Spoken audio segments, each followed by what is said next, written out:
요즘 눈도 많이 내리고요. 또 기온이 영하로 계속 내려가 있으면서 빙판길 낙상 사고가 잇따르고 있습니다.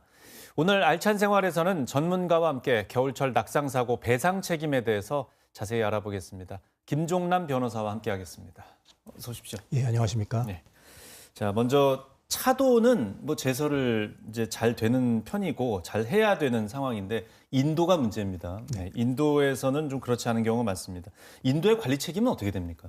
네, 자연재해대책법과 이에 따른 각 지자체 조례에 따르면 건축물 주변에 있는 보도나 이면도로 그리고 보행자 전용 도로에 대해서 그 제설 및 재빙의 책임을 건축물 관리자, 소유자, 점유자 등에게 부과하고 있는데요. 먼저 소유자가 거주하고 있는 경우에는 소유자, 점유자, 관리자의 순서로 소유자가 거주하고 있지 않은 경우에는 점유자, 관리자, 소유자의 순서로 책임을 지게 돼 있습니다.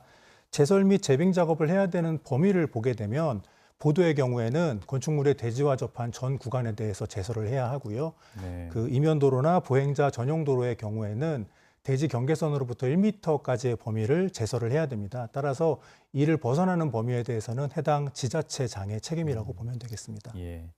만약에 보행 중에 너무 관리가 안 된 그 빙판길에서 미끄러졌을 때 그럼 배상 책임은 어떻게 됩니까?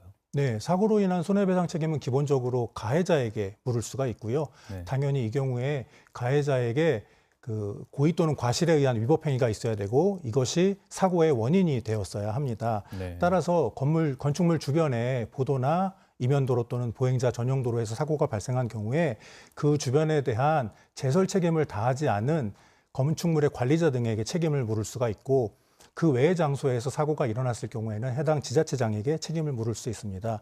실제 사례를 한 가지 말씀을 드리면 수원시에 위치한 복지시설을 이용하던 보행자가 시설 주변에 인도를 걷던 중 미끄러져서 발목에 부상을 당하는 사건이 있었습니다. 이 사건에서 법원은 복지시설이 그 제설 작업을 제대로 하지 않았고 미끄럼 방지 시설 등의 안전 조치도 제대로 하지 않았다는 점을 이유로 복지시설 측에 보행자에 대한 손해배상 책임을 인정한 사례가 있습니다. 예. 그러면 반대로 제설이 잘 된, 관리가 된 도로에서 미끄러져서 피해를 입었다. 그러면 그 지자체나 건물주는 배상 책임에서 어떤 의무가 안 생깁니까? 반드시 그렇게 볼 수는 없습니다. 왜냐하면 제설 작업을 했다 하더라도 제설이 충분치 않을 수 있고 네. 그다음에 제설로 치워놓은 눈이 녹아서 빙판이 만들어질 수도 있고 또는 제설 이후에 다시 눈이 내림으로써 미끄럼 사고가 발생할 위험이 있음에도 불구하고 이에 대한 관리 책임을 충분히 다하지 않은 경우에는 그 지자체나 건축물의 소유자 등이 책임을 면할 수가 없습니다. 예. 앞에서 말씀드렸던 그 수원시 복지시설 사건에서 복지시설 측이 바로 이 같은 주장을 했었는데요. 자신들은 제설 작업을 완료했고 그다음에 폭설에 대비한 안내 방송과 경고 문자까지 전송했다는 주장을 함으로써 자신의 책임을 다했다고 항변했는데요. 이에 대해서 법원은 그 보행자의 안전에 대해서 충분히 필요한 정도로 제설 작업이 이루어지지 않았고 네. 그다음에 제설 작업이 불가능할 정도의 폭설의 경우에 대비한 안전시설도 설치하지 않았고 그 외에 제설 작업이 미처 이루어지지 못한 부분에 대한 보행을 통제할 수 있는 시설도 설치하지 않았다는 이유로 그 법인의 주장을 배척했습니다. 예. 그럼 아파트 단지의 경우는 어떻습니까? 제설 관리 책임 생각하면 관리사무소가 먼저 떠오르는데 네. 어떻습니까? 공동주택인 아파트의 경우에는 그 관리 책임이 기본적으로 관리 주체에게 있습니다. 네. 자치 관리하는 경우에는 자치관리기구의 관리사무소장 그리고 위탁 관리하는 경우에는 해당 주택관리업자가 따라서 제설에 대한 책임을 지게 됩니다. 네. 실제로 서울도시개발공사 즉 SH가 공급하고 관리하는 공공임대 아파트의 공동현관 앞 빙판에서 미끄러짐 사고가 발생한 경우에 법원은 SH에 대해서 손해배상 책임을 인정한 사례가 있었습니다. 예. 또 눈이 온 날은 아파트 출입구나 엘리베이터 앞 같은 실내 같은 것도 좀 미끄러질 수가 있지 않습니까? 이런 것들도 관리가 필요한데 여기서 만약에 넘어져서 다쳤다 이러면 책임은 어떻게 됩니까? 네, 앞서 말씀드린 것처럼 공동주택을 안전하게 관리할 책임이 그 관리 주체에게 있기 때문에 만약에 실내 공용 부분에서 미끄러짐 사고가 발생했다면 그 책임 역시 관리 주체가 져야 하겠습니다. 네. 다만 보행자에게도 눈이 내림으로써 실내가 미끄러울 수 있다는 사정을 인지한 이상 스스로의 안전을 돌볼 주의 의무가 부과되는데요. 이를 준수하지 않는 경우에는 피해자의 과실 책임이 인정될 수 있고 네. 그만큼 관리 주체의 책임이 줄어들 수 있습니다. 실제로 빙판이 생기기 쉬운 겨울철에 보행자가 스스로의 안전을 돌보지 않는 등의 과실 책임이 인정되는 경우가 다수 있습니다. 네. 또 눈이나 비가 온 뒤에 대중교통, 뭐 버스나 전철, 기차 이런 것들을 이용하다가 낙상 사고 발생하는 경우가 있지 않습니까? 네. 이럴 때는 배상 책임이 어떻게 됩니까? 네, 대중교통에서 낙상 사고가 발생해서 이로 인한 사망이나 부상이 발생한 경우에는 해당 차량을 운행한 사람에게 그 배상의 책임이 있습니다. 예. 그리고 이것은 운행 중이 아니더라도 정차한 과정에서 승객이 승하차하는 과정에서 사고가 발생하더라도 마찬가지이고요. 실제 사례를 또 한 가지 말씀을 드리면 사고 당일 눈이 많이 내려서 버스 안이 매우 미끄러운 상황이었는데요. 네. 승객이 하차하는 과정에서 손잡이를 잘 붙잡고 있었음에도 계단에서 미끄러져서 부상을 당했던 사건입니다. 이 사건에서 법원은 해당 버스의 공제 사업자에게 피해자에 대한 손해배상 책임을 인정했는데요. 네. 다만 이 경우에 피해자 역시도 자신이 버스 안이 미끄럽다는 상황을 충분히 인지하고 있었음에도 불구하고 주의하지 않고 계단에 내딛음으로써 사고가 발생했다는 점을 인정해서 피해자의 과실 책임이 60% 인정된 사례가 있었습니다. 네.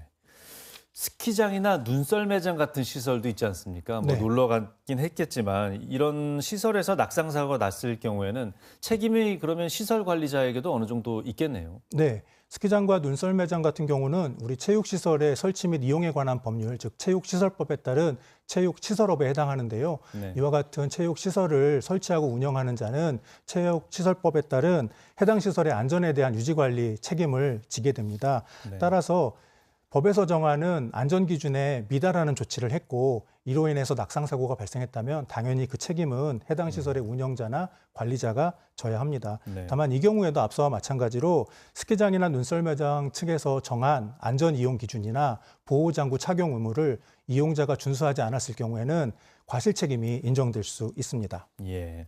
그러니까 본인이 어느 정도 이제 보호하려고 준비를 다 했는데도 시설 때문에 문제가 생기면 거기에 대한 피해 보상은 청구할 수가 있다. 이렇게 좀 보면 네. 되겠군요. 예. 또 자치단체들마다 법령으로 내 집 앞 눈 치우기를 좀 시행하지 않습니까? 네. 이런 것들 이제 의무감보단 책임감으로 좀 봐야 될 것 같은데 만약에 그래도 지키지 않았을 경우에는 처벌이 어떻게 됩니까? 네, 앞서 말씀드렸던 자연재해 대책법 그리고 그에 따른 각 지자체 조례에 따르면 그 내 집 앞에 눈 치우는 것을 의무화하는 규정은 두고 있지만 이를 위반하는 경우에 벌금이나 과태료 등을 부과하는 벌칙 조항은 두고 있지 않습니다. 네. 예, 2010년 1월경에 정부에서 지자체 조례에 따라서 최대 100만 원까지 과태료를 부과하는 것을 위해서 자연재해 대책법 벌칙 조항을 개정하려는 추진을 한 적이 있었는데요. 최근까지도 이에 대한 논란만 반복될 뿐 실제로 법이 개정되지는 않고 있습니다. 과태료가 부과되지 않는다고 하더라도 그 내 집 앞에 눈을 치우지 않음으로써 사고가 발생할 경우에 그에 대한 손해배상 책임을 질 수가 있기 때문에 네. 내 집 앞 눈 치우기 의무는 반드시 준수하시는 것이 좋겠습니다. 네. 이제 보행자가 빙판길에서 넘어졌을 때 분명히 그 시설 관리자도 책임이 있다. 이렇게까지 저희가 알아봤는데 그러면 또 이걸 다투면 보행자 과실은 얼마, 뭐 시설 관리자 과실은 얼마 네. 이렇게 나오지 않습니까? 네. 보행자 과실은 어떻게 나옵니까, 보통? 그 개별 사건에서 구체적인 사정에 따라서 충분히 달라질 수 있는 내용인데요. 우리가 흔히 생각하는 것보다 보행자의 과실 비율이 잡히는 게 생각보다 높습니다. 네. 두 가지 사례를 말씀드릴 텐데요. 피해자가 사고가 발생한 아파트에서 6년 넘게 거주하면서 사고가 발생한 경우에 과실 책임이 인정돼서 네. 그 60%로 인정된 사례가 있었고요. 네. 그 외에 그 미끄러지기 쉬운 신발, 슬리퍼를 신고 있었던 경우에는 과실 비율을 70%까지 인정한 사례도 있었습니다. 예, 참고하시면 도움이 되겠습니다. 네. 오늘 내용 잘 들었습니다. 고맙습니다. 감사합니다.